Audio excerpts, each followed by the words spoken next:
Good morning. I think so. As best we can. I think actually this is a nice step and a good experiment for this sort of thing too. If y'all will grab your coffee and a donut hole, we're about ready to get started, and come take a seat for us. Thank you. Good morning.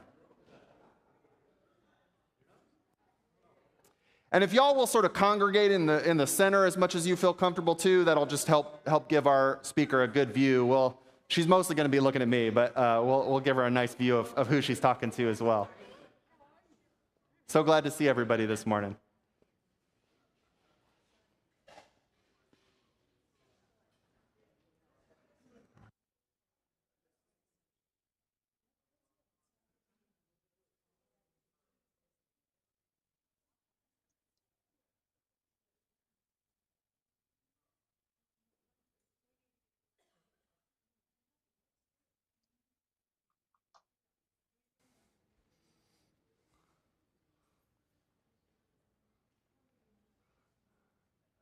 All right. Good morning, Mallory. You are live, and I'm going to give you a spin to just show you some of the folks gathered with us this morning. Let's see. Does that? Everybody say hi, wave. I'm so pleased to introduce Mallory McDuff, a professor, an Episcopalian, an author, and our guest this morning, and also friends with parishioner and my neighbor and friend, Mary Henry Thompson. So that was sort of our connection, and Mary Henry turned me on to Mallory's book when it first came out, and sort of things developed from there. So good morning, Mallory. We're so glad to have you with us this morning. It's great to be here. Virtually, can y'all hear me all right? Everybody here okay? Great. Okay. Yeah, no, thank you, Jonathan, for giving me kind of a glimpse of the room. And I'm a teacher at Warren Wilson College here in Asheville, North Carolina, and just dear friends with Mary Henry. And it's one of those, I'm a lifelong Episcopalian. I'm actually drinking my coffee from, and also with y'all, mug from the Canoga bookstore. There you go. So I think in the Episcopal Church, often, our relationships, Mary Henry and I haven't spent a ton of time together physically, but our connections to each other, I think in the Episcopal Church, are often connections of connection. Like my daughter was her daughter's counselor at Canoga. My grandfather was an Episcopal priest, and many people in her family were priests. So I feel connected to y'all, even though we are obviously virtual. I just want to make sure before I dive in a little bit that the sound is still good and people can hear me. Yeah, I think so. I just double checked, knocked it up a little bit, but yep, Okay. Everybody's nodding. So. Okay, great. And as I told Jonathan, feel free. We'll have plenty of time for questions at the end. But if you have a question that's really relevant, or even just a burning question, feel free to just raise your hand, and Jonathan can repeat the question to me. So feel free to interrupt me. I'm a teacher and I have teenagers. So I'm totally used to interruption. I'm more comfortable with interruption than actually talking nonstop. So please just go ahead and jump in and ask a question. Yeah, if you all raise your hand, or if you're out of my sight line, wave, and I'll grab you and I'll repeat the question to make sure Mallory can hear it. So, and I realize that this is like the first day of a series, like exploring this topic, and I'm just excited. This book, I'm going to tell a little bit about how I started on this journey. So we're both holding our book, Our Last Best Act, Planning for the End of Our Lives to Protect the People and Places We Love. And this is the story of my one-year journey to revise my own final wishes with climate change and community in mind, these two aspects of our lives, which to me kind of form the foundation of my teaching and just looking at the world. So my hope for the next 45 minutes or so is that together we might be inspired to talk about the connection, not just between matters of life and death, which with that phrase, matters of life and death, we kind of hear those two words together, life and death. But my hope is that you might be inspired to talk about the connection between life, death, and earth with people that you love or people that you're close to. And for me, the goal became, how do I align my values in this life with my plans for my body after death. That became this like exploration of what that legacy might look like. So I'm hoping for us all to really be able to reflect on what are the values we have for this life, and how might we carry that through really as our legacy and our plans for our bodies after death. So I'm a teacher. I'm one of those teachers that like has an agenda on the board, like an outline. I'm the firstborn child of a firstborn child. So I'm going to tell you what this path is going to look like for us just in this 45 minutes together. First of all, we're going to explore a little bit about why I took this journey. I'm 56 years old. I'm in good health right now. There was, no reason for me on the external, if you just looked at me, to think, oh, this is a person who's going to think about death for a year and then write about it. So I'm going to tell you a little bit about why, and then what I learned on this journey, and then lastly, how you might apply some of these lessons learned, not just in your lives, but also in your parish community in Memphis. So that's what we're going to do.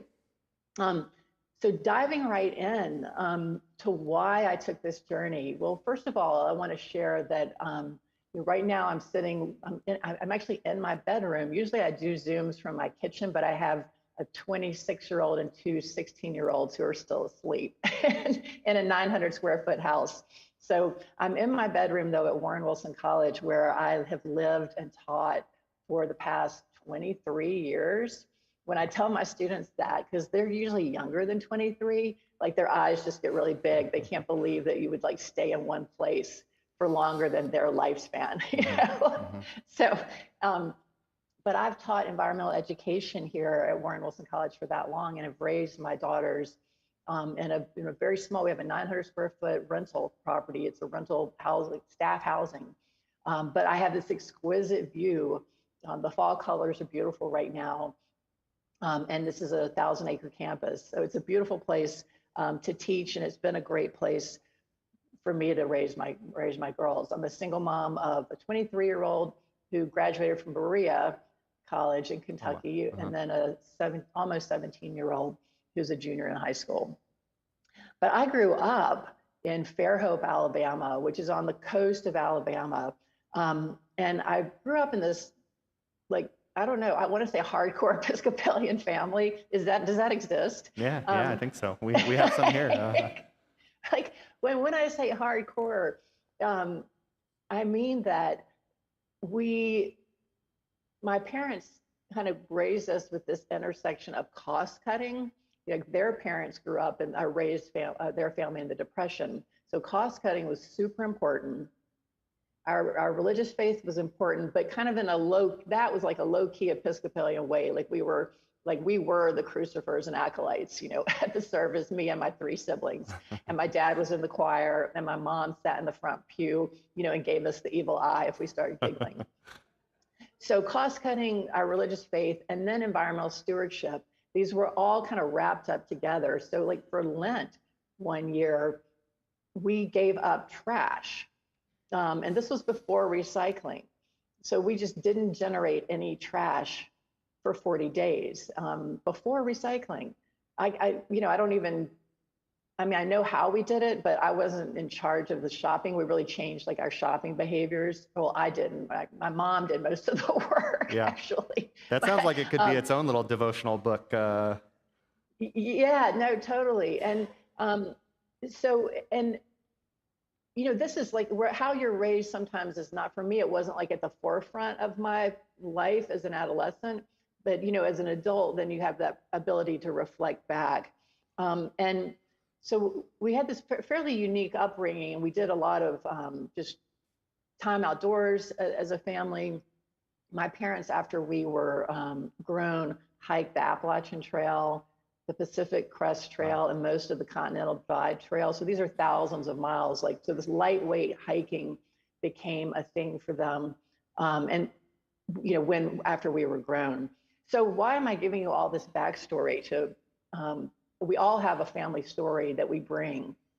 The reason it's important is that when my mom was my age, she was 58, she was biking from a Christian yoga class to the community supported agriculture, a farm where they got their food, and she was killed by a teenage driver. So hit as she was biking. And of course, it was a horribly tragic death. She died immediately or suddenly. She died suddenly from the impact, I should say. And what happened next was what really propelled this book for me. So a month after her death, my dad called all of my siblings back home to Fairhope. I was sitting in my mom's reading chair. She had been buried, and we were still dealing with the aftermath of her death. But imagine 4 weeks after her death, he sat us down. It's an 11-hour drive. It's not, you don't just like drive down the street. So I made the journey on a weekend, and he picked up 2 pieces of paper and said, I want to tell you my death plan. And he read to us 2 pages of very explicit directives. He was an eldest child of an eldest child too. We people know how to plan.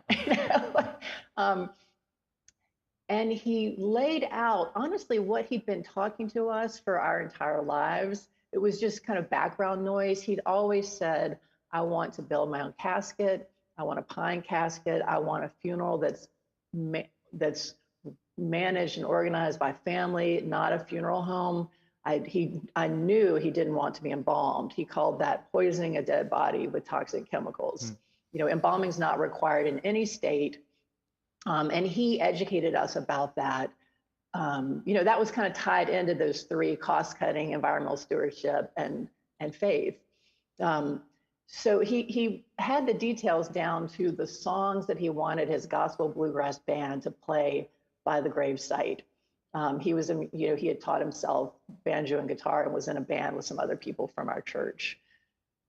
So, we listened respectfully and nodded. Of course, we'll do all those things. I actually thought, though, this is kind of how he's handling grief, is to prepare, because obviously we were not prepared for my mom's death. I mean, to the extent that he was preparing us. Sure. So we said, of course, we'll do all that.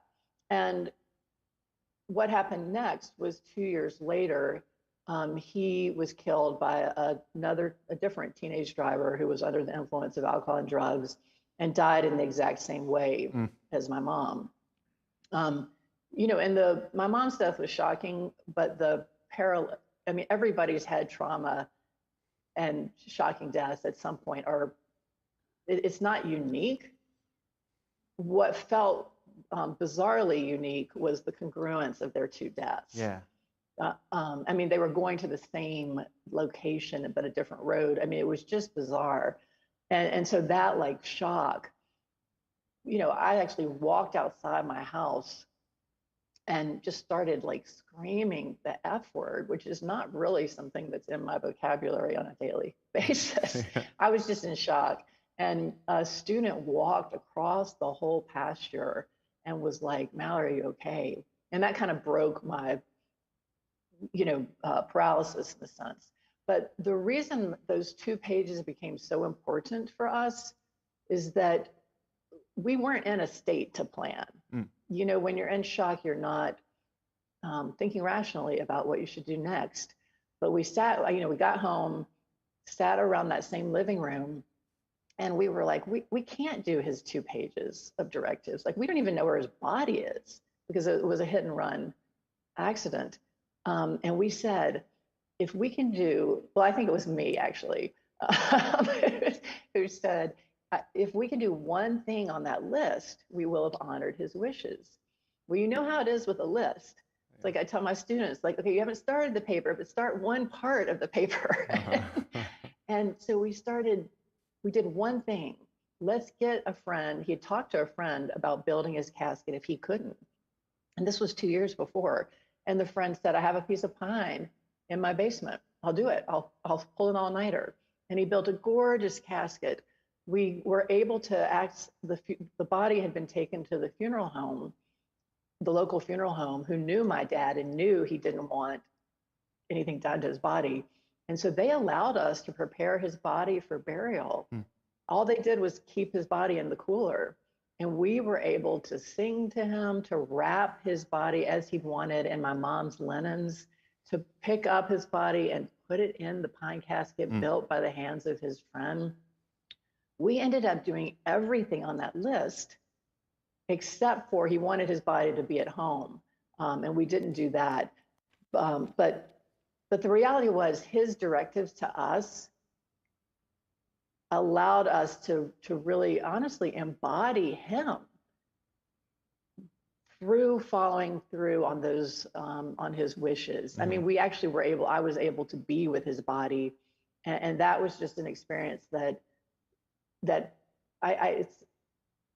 it's a tangible physical encounter with the body that has allowed me to speak in concrete terms about him, the touch, the feel, the sight. He gave us that gift. And so the end of this story is that years later, I mean, this was 17 years ago when he died. And I had, in my own final wishes, I had put flame cremation, when I just, decided on my own wishes. And I mean, I don't know anybody at the time. I didn't know anybody who was doing anything different than flame cremation. And I thought it was the most environmentally friendly decision. And honestly, I didn't think that much about it. It's cheap, it's accessible. I knew my kids could handle it, and so, but as the years went on, I started to realize that there were a lot more options in Western North Carolina, across the country, quite honestly, beyond it's not just flame cremation and burial. It's not just those two options, or even flame cremation and green burial.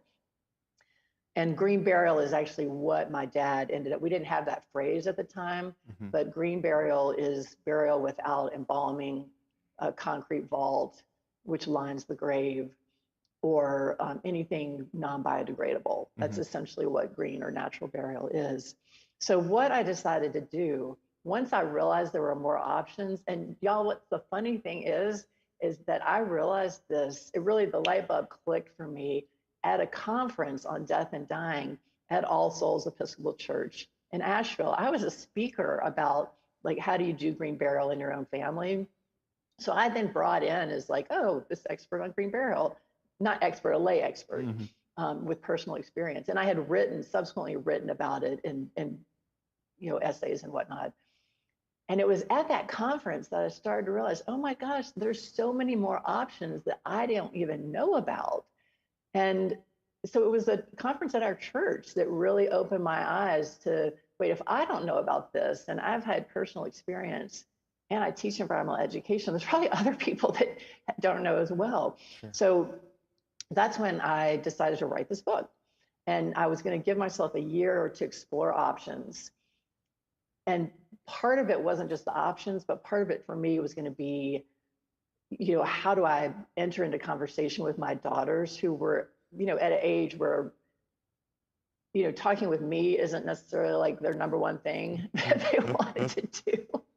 And certainly talking with your mom about death and dying is a whole nother realm. Yeah. So those were explore the options and enter into conversation were really sort of my two goals. So I want to, before we transition, I'm going to show you all some slides from what I found, but I want to just read to you just about 2 paragraphs from the introduction that gives a glimpse of these 2 goals. So we're going to take a deep breath. I'm going to stop just telling stories and read a couple of paragraphs to you. Does that sound okay, sure, everybody? Okay. So this was right after I had gone to this conference or spoken at this conference at our Episcopal church. And I'd come back home and I was like, oh my God, I have not read my final wishes. I hadn't read them in like a decade. I did them and it was like, check. It's like getting braces for a kid, okay, check now. Anything else that happens is your Don't have to worry about it anymore, yeah. I know. Exactly. So that's how I thought about final wishes, or like it's a pair of jeans from high school, like you don't have to try them on again. That isn't, anyway, so my eyes had been opened. So I came back home, and from the conference, now I'm going to read to you just a couple paragraphs. I'd picked up a refrigerator magnet at the conference and a Ziploc bag for documents of final wishes labeled matters of life and death inside. I hoped to have years ahead to prepare my children for my absence. But after revisiting my wishes, I wanted to feel more prepared for the unknowns ahead. So I told my 21-year-old daughter, Maya, about the option of keeping my body at the house until the funeral. Oh, Mom, no thanks. If your body was in the house, I would feel like it was haunted. I couldn't sleep. My 14-year-old Annie Sky had a more direct response. I will sleep in a Motel 6 if that happens, and I can pay for it myself. They couldn't imagine spending a day in the presence of my dead body, and I honestly didn't blame them. Clearly, my journey to revise my own wishes as a single mother would need to involve my children. During our small but meaningful lives, we were in this together for now and evermore. So then I started my journey. And I'm gonna pause for just a second and see if there's any immediate questions right now before I'm gonna share some slides about what I found. But this is a good time for a little pause. Yeah. Any immediate questions? Nope. Everybody's wrapped. They're ready to go. Okay. Great. All right. Well, let me. I'm gonna share these slides and excuse me.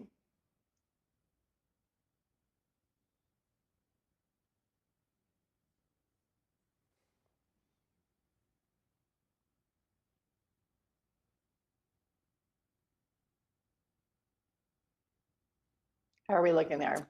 We've got the black screen that says you have started screen sharing, but not yet. Oh, there we go. That work. Now we got it? Mm-hmm. Okay, great. All right, super. So this again is, the cover of my book, and I was so excited. The publisher is Broadleaf Books, and I just thought, I didn't want them to have like a image of a cemetery with the, gravestone.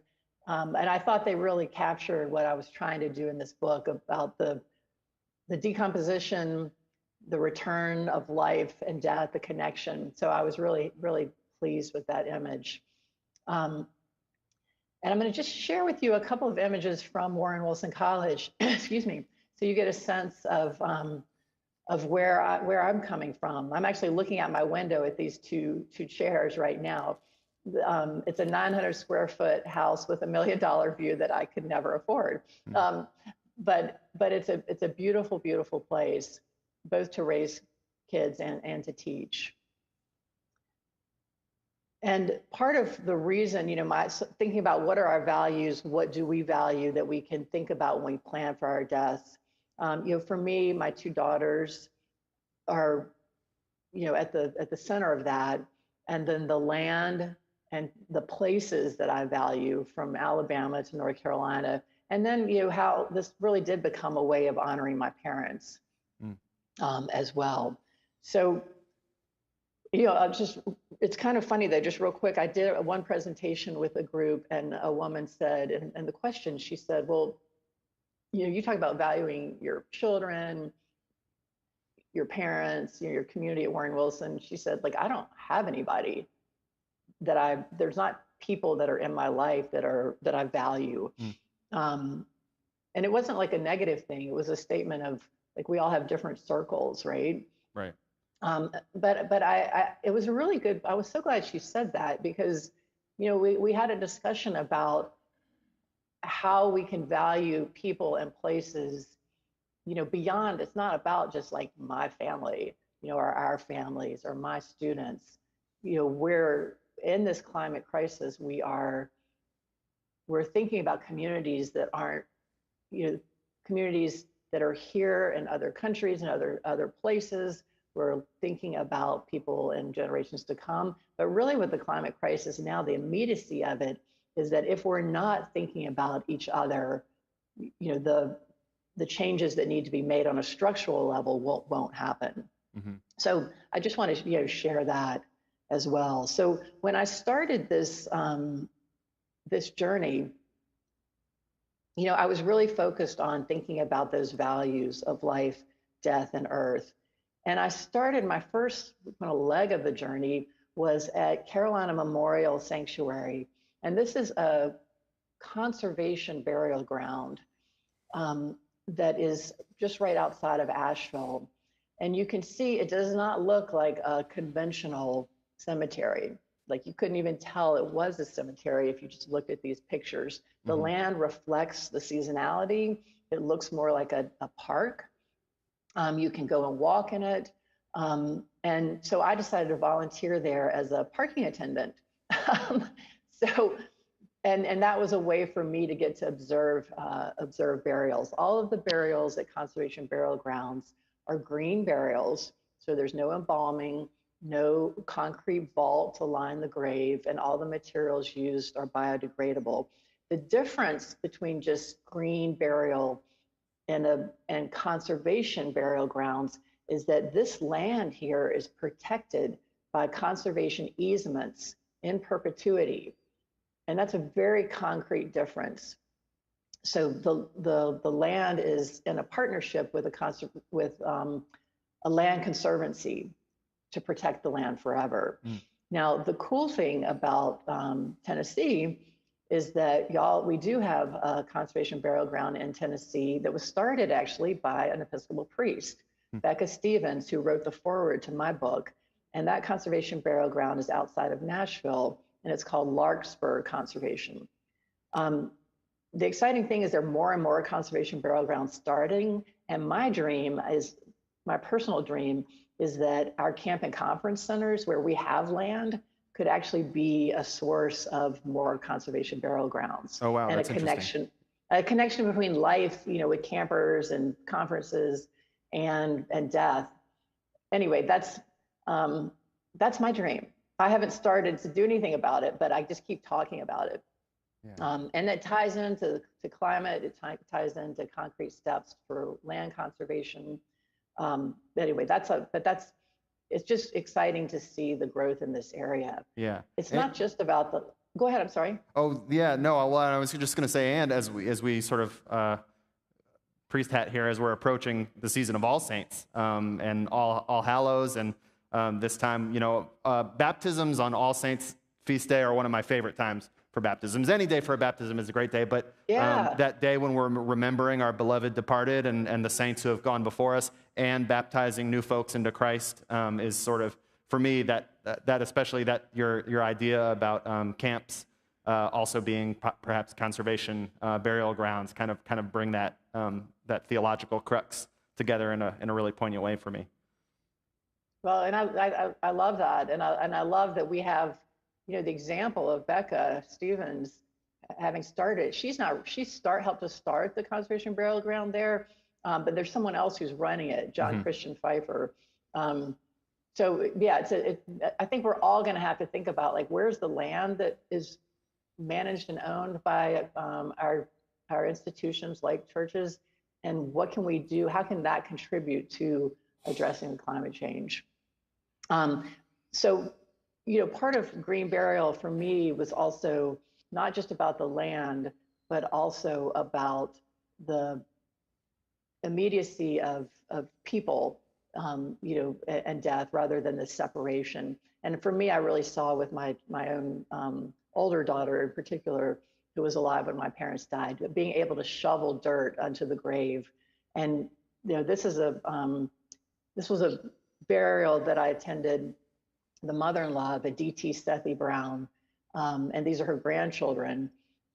And they are present. They will not forget this moment, and they're not scared. They're they're so present. It's this death is something that is a part of life in this, in the slide and in this and in much of green burials. And then the grave site really does return to the land. So once I had this experience, I thought, oh my gosh, I totally know how this book is going to end. I'm going to buy a plot at the Carolina Memorial Sanctuary. When you think the ending to anything, usually, often that is not correct. Yeah. But the last thing I want to say about this is that I really thought, okay, this is it for me.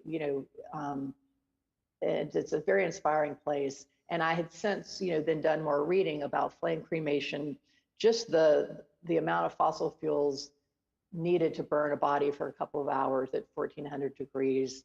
I was really interested in looking at alternatives to flame cremation. Mm-hmm.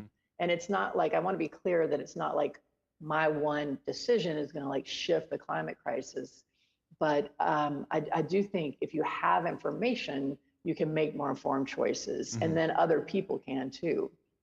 So the next place that I went to kind of explore was less than a mile from my house. I'd lived here for, at that point, like 20 years, and I didn't realize that Warren Wilson Cemetery, I didn't realize where it was, which is embarrassing for me, but that's, I think we all have those experiences of, wait, I didn't know this was here.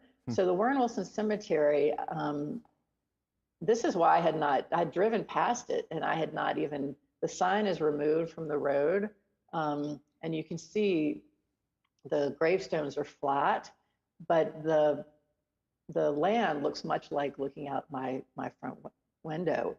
Mm-hmm. So I started to think like, gosh, this is perfect.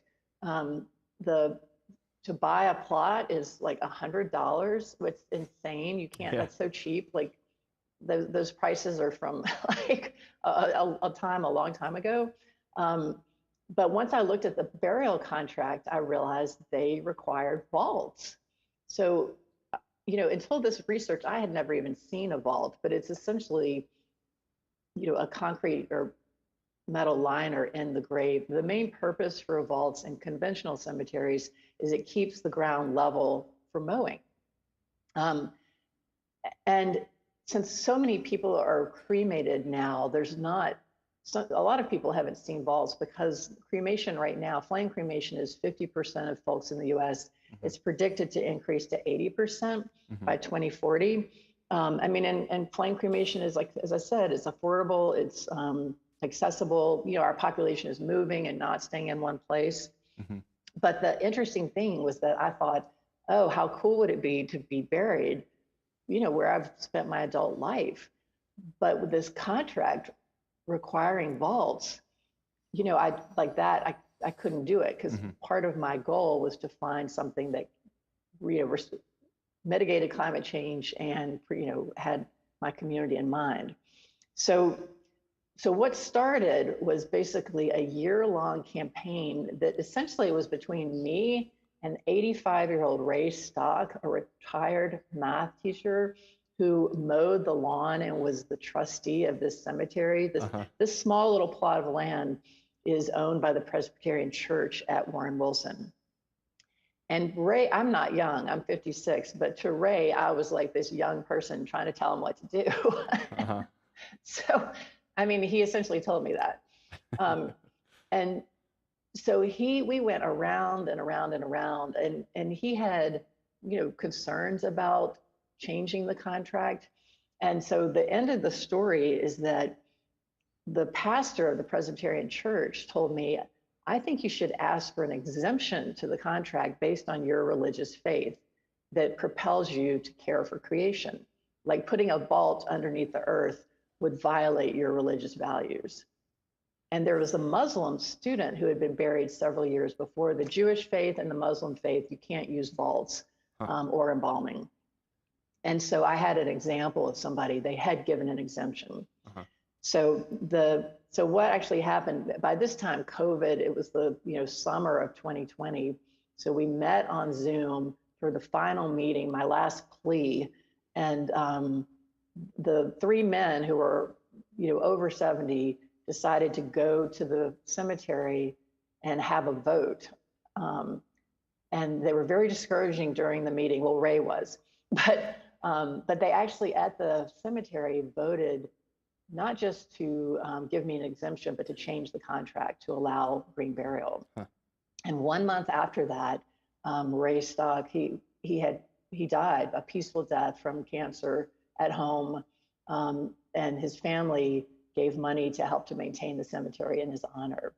So that was kind of a cool, we're still working out the details, like who's going to dig the graves. But I didn't know the end of the story is the bottom line. Oh, wow. And I was just, it was slightly frustrating because like environmental studies is the most popular major at Warren Wilson. It was so frustrating. Like, wait, how can we require vaults? But I think the lesson to me was that sometimes change in communities takes time. And I had to really work on my relationship with Ray, like to continue the conversation. And he had to, I think, spend time with me to trust that I wasn't just trying to do something and then I was going to like forget about it, Right. So anyway,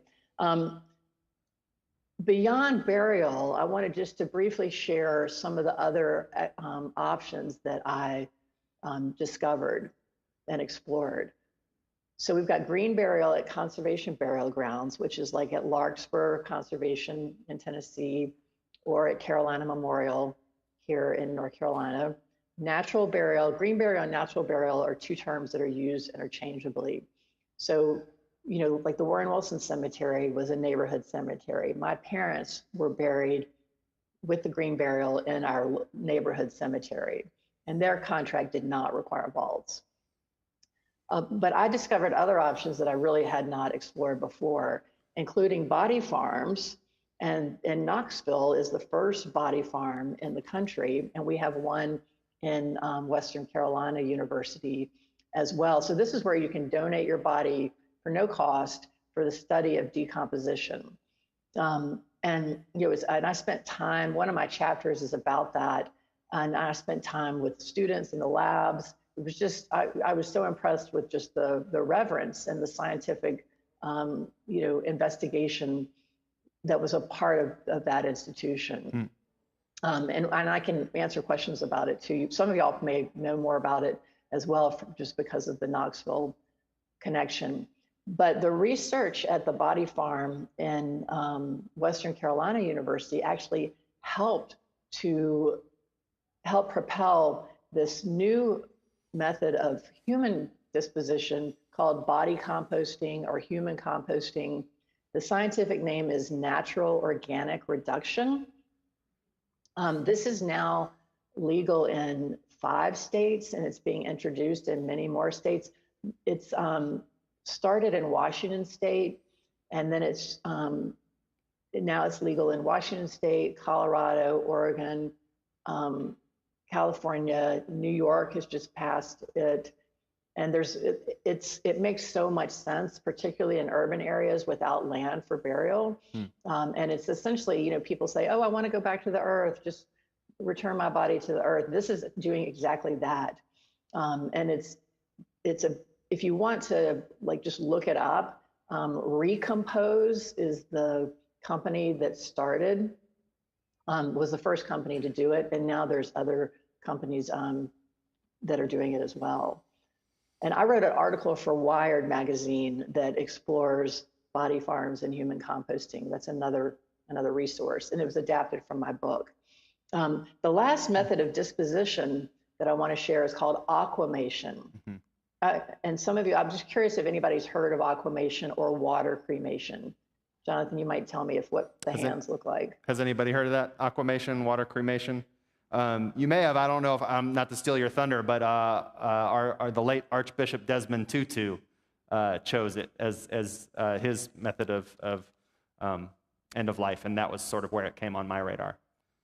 Yeah, exactly. And I mean, that was such a great, as an environmental educator, it was an act of outreach, because when Desmond Tutu made that made public that that's what he wanted to have done or had done with his body, then suddenly people were asking, what is aquamation?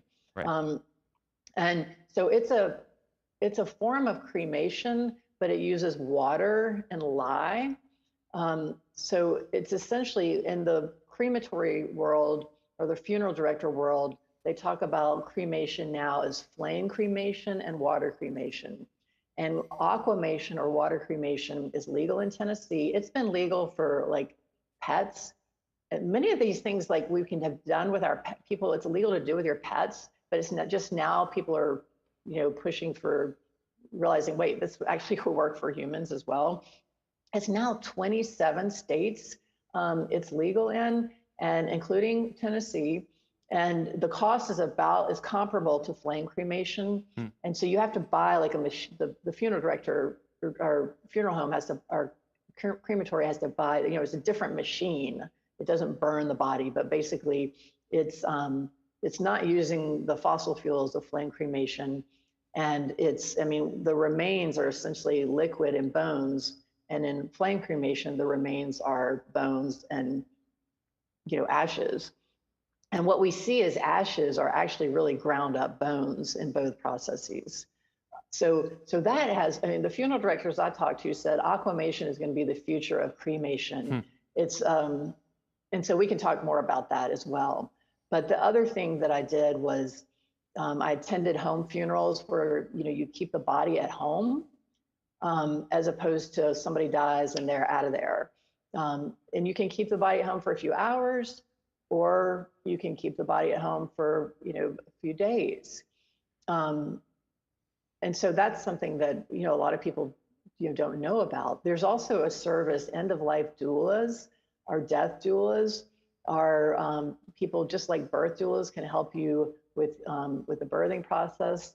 End-of-life or death doulas are trained to help a family or individual with the dying process and what happens afterwards. And of course, you can, you don't have to spend a lot of money on shrouds or caskets. My dad wanted to be wrapped in my mom's linens, and he was, and then his friend built his casket. You don't have to have a casket. But anyway, those are some of my book is kind of organized by these choices. And a big part of it is also me encountering folks and talking with both people in my community as well as my family. So I'm going to go ahead and stop sharing my screen.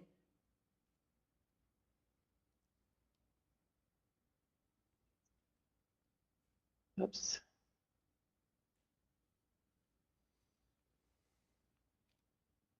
Okay, so I want to stop sharing my screen and just kind of wrap up some of these stories, and then we'll have time for questions. Great. When we think about how I've just here's a bunch of examples of different choices. How do we apply these to our lives? And to me, it's more about just that first step of okay, are we aware that there are more options than we thought of before? At least that's the first step for me. And second, we know that there are only 100 companies that are responsible for 71% of greenhouse gas emissions. So there are a lot of people who are well, what's it going to matter if I do this or that? If I'm have a conventional burial or a green burial. And we know through history that individual acts in collective create momentum for change. This isn't something that I made up. We can look toward history and see that individual acts in collective create momentum. So for me, I've become a part of this whole network of people who are asking questions about death and dying in a way that gives more ownership to us, to communities, than just kind of saying, okay, this is a funeral director's problem. And there are really funeral directors are taking innovative steps to partner in communities. Right. And if you look at it, it struck me as sort of some people are kind of very intentional about their interest in sort of returns to older traditions, but and some people just like the idea. But it sort of circles back to how things have been done. The family being the custodians of the departed person. I think you mentioned, and I've heard before, that embalming, really only came about sort of post-Civil War and didn't even really then become a kind of an industrial thing until later on. And so really a lot of these things aren't sort of new, radical kind of things, but sort of returns just to traditional ways and practices that people, since the very beginning of people, have kind of cared for their loved ones. Exactly. Yeah, totally. That's totally true. And the last thing I wanted to say is that for me, one of the most important things we can do is to talk about first talk about climate change. Just even talking about it. Most people don't hear others talking about climate. Talking about climate change and talking about death are kind of similar. We don't really talk about death in our lives. And I found that people were actually, I mean, we all have had experienced death, you know, and so having those spaces just to talk about death is a gift to each other.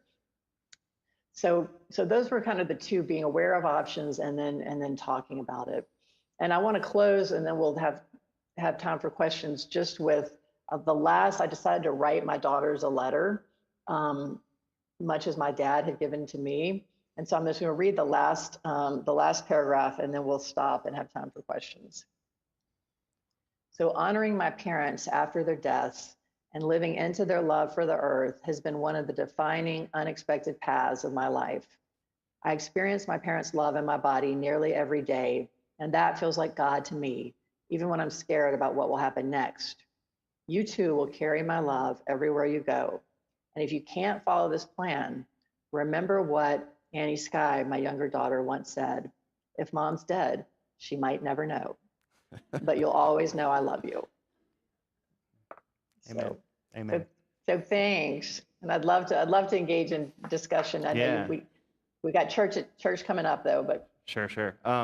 No, and that last point, just really, one thing I really especially appreciated about your book was the way that it wove through these different communities of kind of you reflecting on your own values, but then especially, of course, like your daughters are probably going to be the ones who are kind of helping take care of this. And so, of course, it had to reflect and be a part of them. And even if, you know, for instance, the example of your body lying in rest at home, you know, that seemed to be a deal breaker, and that's just part of the conversation. But the fact of even, you know, some people might just say, this is what I want, and let it stop there. But being in conversation kind of allowed it to, them, one, to take some ownership, but two, for it to be really reflect that community-oriented kind of process.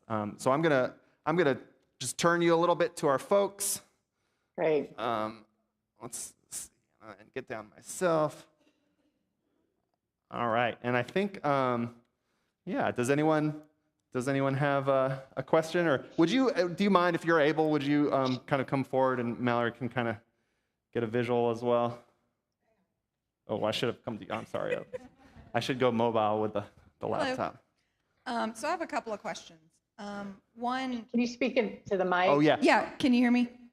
Yeah, now I can. I have a couple of questions. One, is there really a difference between hospice and an end-of-life doula? So can you repeat the question, Jonathan? Is there a difference between hospice and an end-of-life doula? Yeah, no, that's a great question. An end-of-life doula is not a medical person. You know, they are there to help you. They don't have like hospice. Is an entity unto itself with that follows legal rules and is, you know, like someone from hospice can actually sign that the person is dead, right? An end-of-life doula doesn't come from a medical establishment.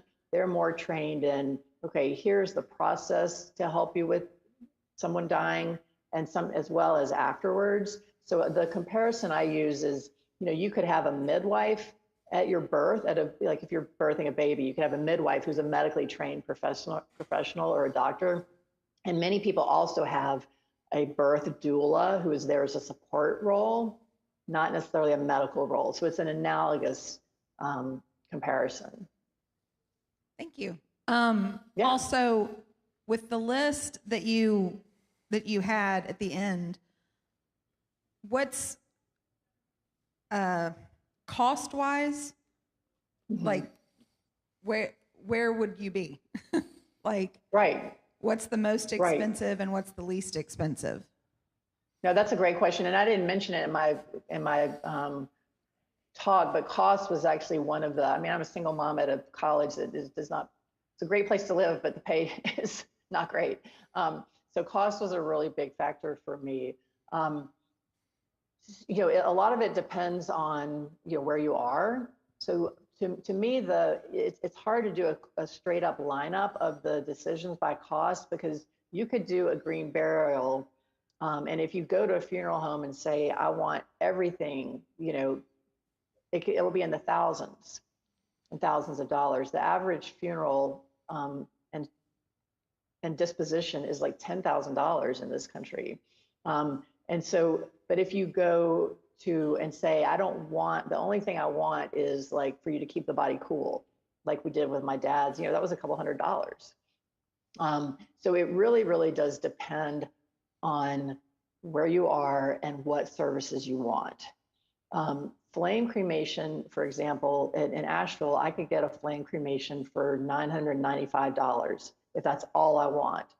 But if you look at the prices of a funeral home, and flame cremation could go, to $4,000 if you also want a service at the funeral home. And do you know what I'm saying? So when you start asking for prices, you want to be really explicit about what you want. So if in my case, like flame cremation or aquamation is oftentimes the cheapest. And so I encourage people to ask about aquamation, and you can just Google aquamation.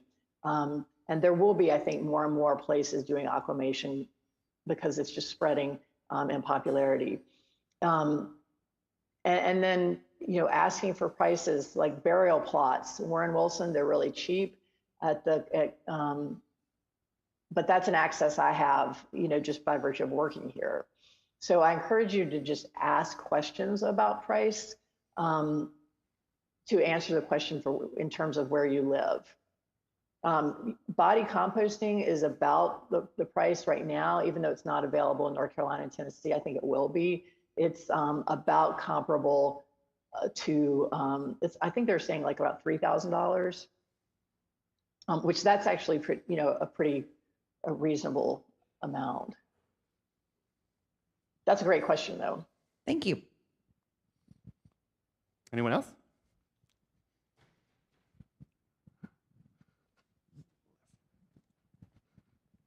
Thank you. Hi, I'm Liz. My question is, this strikes me as, is this a very just American kind of problem / issue? How do other countries and other cultures handle this? So how do I'm just making sure I hear you, how do other countries handle death? Yeah. How do they, the problem, is this an American problem, like the funeral industry? The funeral industry, the sort of. Right. So there are a lot of great books out there about cross-cultural, like popular book. Like I read a lot of books about cross-cultural practices around disposition of the body, and it's very culture specific. Flame cremation is actually very popular, in many, many cultures. Now, like I was a Peace Corps volunteer years ago in the Central African Republic. And I mean, there were very cultural practices around you stay with the body for 3 days, and then they're buried close to home. The funeral industry, I think the Western funeral industry, I think that's not everywhere across the world, like as you've alluded to. I think it's a very specific, like, consumer oriented, not in terms of consumer advocacy, but like capitalistic model for sure. But I would, I can send Jonathan. There's some really good books that are easily, they're fun to read, that really give that scope of disposition across different cultures. Yeah, it's because you're right. It is very different. It's different depending on where you are. Thank you. Thanks, Liz. Anyone else? I guess the one thing I would say too, with respect to that, like is that I think this movement of consumers actually taking agency around disposition is a way for us to reclaim, like Jonathan was saying, practices that actually are part of our culture. They've just been lost. And I think these new practices, like, or new in quotes practices like human composting, aquamation, et cetera, are a way for us to also make those our own. Yeah, that's a really good point. In terms of Oh, Go sorry. ahead. Go ahead, Mallory. I have lots of related conversations with folks, and sometimes, people will speak to the beauty of other traditions, Christians that I'm talking to, and they'll speak to some of the things that they really find powerful about some of the Muslim practices around mourning and grief and funeral practices, or Jewish practices, our brothers and sisters who sit Shiva, and kind of what a powerful thing it is. When there's our prayer book, our very own prayer book in the funeral section has prayers for keeping vigil with the body, whether in the church or presumably at a home. So they're not even all that far away when they've sort of fallen out of our own kind of familiarity, but are within our prayer books and are within the things. So they're close. If they're things that I think some of that industrial and consumer orientation has helped push us maybe for some intentional reasons and maybe some less intentional reasons, but removed us from this process, which is why, again, we remark even having sort of why it can be a challenge to have these conversations, or why we may not be familiar with talking about death until suddenly it's forced upon us. And just sort of, I like that sort of framework of re-embracing, of reclaiming these things that are our tradition, that are our heritage, that are our practices, and that we've maybe just lost touch with. I did have a question, Mallory. We're sort of getting close to the end, but I wondered if some of your conversations with your daughters. Can you hear me? Can you repeat? It's a little bit muted. Just stop. I caught most everything until the actual question. Well, my question, I wonder if, just because of your own experience in navigating this for a year or longer, if you had any thoughts or tips about having these conversations, or talking about your own final wishes, or perhaps you're a caregiver for someone and you would like to know, this is kind of encouraging me to maybe have a conversation with my grandmother and my grandparents that I haven't had yet. But any tips if someone is less comfortable or doesn't really want to talk about this topic, whether for yourself and you're sharing your own wishes, or gently inquiring about theirs? Do you have any tips or any thoughts on that? No, I do. Yeah. And I just want to quickly say, in reference to the last question too, the Episcopal Church actually gives us tools, as Jonathan was saying, that are there right in our prayer book. Like with both my parents, we did an overnight vigil in the church where, somebody was with the body overnight, for an hour-long increments. But you could do that with cremated remains. You could do that with the body. You could, that we have that liturgy, and I think our burial liturgy and our death liturgy is just, these are tools that we have. So in answer to the question about conversations, I think for me, what I've learned, is that it's often not just one conversation. It's not like we have, might be a crass example, right, but we just don't talk about the sex talk with our kids. We're supposed to be talking about responsibility throughout their adolescence. Mm-hmm. And it's analogous to death, is that I think I found with my dad that he had planted these seeds just by talking about it over the years. And then he put it in writing. And that's really important. Put it in writing and then share that with the people who will be responsible for you. But I think if you can approach it like not just one conversation, but seeds of conversation, and then having something in writing, and then revisiting those wishes, with people who may be responsible. I think those are the three things I would recommend. Great, thank you. Well, we'll send you off in a second, Mallory. I want to advertise for the continuing parts of this conversation. It's continuing at our here at Holy See on Wednesday evenings on November 2nd, November 2nd, 9th, and 16th at 6:30 p.m. At 5:30 is parish supper if you want to come for that. On the 2nd, we'll continue with a book discussion, get a little more into the contents of the book if you've had a chance to read it, or I'll point you to it if you haven't, and also grapple with some of the theological aspects of how this topic, how death and burial, and why the way we treat our bodies, why the way we treat the bodies of our loved ones matters from an incarnational and theological perspective.